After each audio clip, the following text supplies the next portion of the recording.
Sunt deja sătul de problema asta și sunt sigur că toți care au aceeași trotinetă sunt la fel de sătui sau mai sătui decât mine când vine vorba de mers cu ea pe stradă umedă sau te prinde ploaia sau nu știu ce. Pentru că aripa din fabrică este inutilă, e degeaba. Aripa e doar acolo ca să fie doar așa estetic, să arate bine. E o aripă de plastic care e prea scurtă pentru roată, care se toacă repede când ajungi cu suspensia pe aia, se toacă de la roată, este degeaba. Și atunci eu am făcut câteva modele de aripi, am încercat prima dată din cauciuc, a doua oară din aluminiu. Aia era bună din aluminiu, doar că se prindea netrierul ăla mecanic și ăla l-am dat jos, am pus hidraulic, acum nu mai are loc. Așa că am venit acum cu ce zic eu că ar trebui să fie invenția finală. Am luat o aripă din aia, cum au la Carbon Revo, care e undeva la 200 de euro sau cât costă. O bucată de oțel, că asta e partea bună. Deci partea proastă e că aripa e foarte scumpă. Partea bună e că e o bucată de oțel care poți să o faci la Nea Vasile, care are o freză sau ceva de tăiat. Poți să o faci din aluminiu, din orice tablă poți să o faci. Deci asta e partea bună. Acum, încă o parte proastă. Eu am luat aripa asta care era gata făcută, e pentru Dualtron, pentru DM10, pentru alte trotinete, așa că și asta e prea mică pentru roata mea și am făcut un adaptor. Adică cum e la Mercane, dacă știți, este bucata de magneziu sau ce e acolo și sub ea vine plastic. Așa am făcut și eu, bucata de oțel, sub ea am pus un plastic. N-am avut un plastic mai bun, am luat un plastic de la o ramă, am decupat practic o aripă mai mare, dintr-un geam de la de ramă, un plastic plexiglas sau ce este, care pocnește. Că asta e și problema, că aici mi-a pocnit, aici mi s-a rupt. Și acum ce zic eu că este soluția finală? Decupezi din placa asta de aluminiu, care oricum este lovită aici, decupezi din ea o aripă, cum am făcut-o pe aia din plexiglas, care să vină sub aripa de oțel și asta ar trebui să țină forever. Deci eu nu mai am răbdare să mai fac alte aripi, o să iau altă trotinetă dacă nu rezolv nici cu asta, că eu merg și prin zăpadă și prin ploaie și prin tot.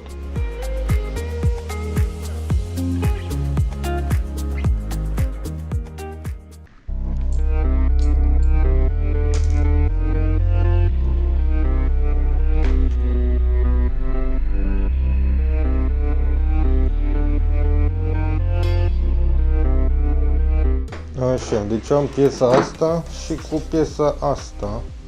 Celelalte piese le-am pierdut între timp, așa că o să trebuiască să improvizez puțin.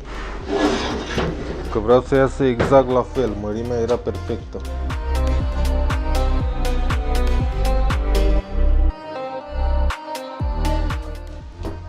Ok, și acum o să trag o linie cu un cui, pentru că dacă trag cu marker nu se vede nimic.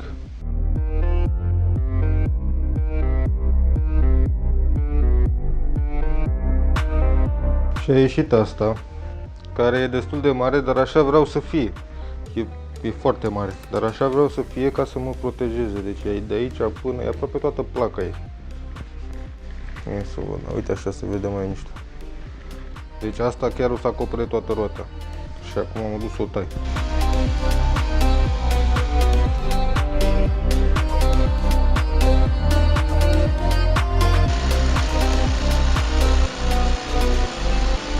Asta e, așa a ieșit. Îi dau 4 găuri pentru prindere aici și după aia o vopsesc.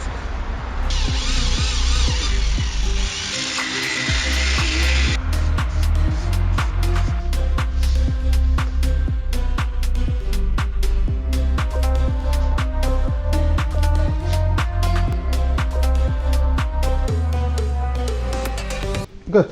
E destul de simplă, arată destul de bine, e foarte practică, adică doar să vină apa așa pe aici și să sară pe mine, altfel nu mai văd nicio...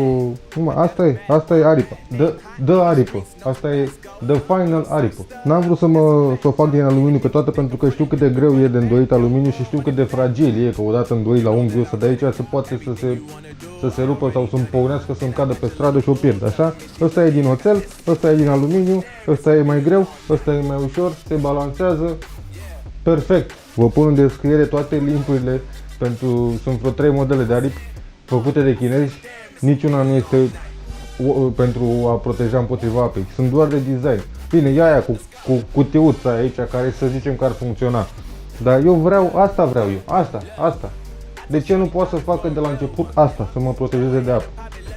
Nu mai contează, mie îmi place ce a ieșit. Prima aripă din plastic am făcut-o cu mâna, deci asta este designul făcut de mine, cu mâna, așa. Și a ieșit drept.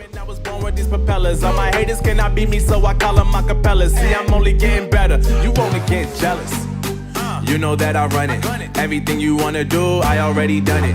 And I got your little boo telling me she love me. I got this one, that one. Damn, it's gonna be a long night, night, night, night.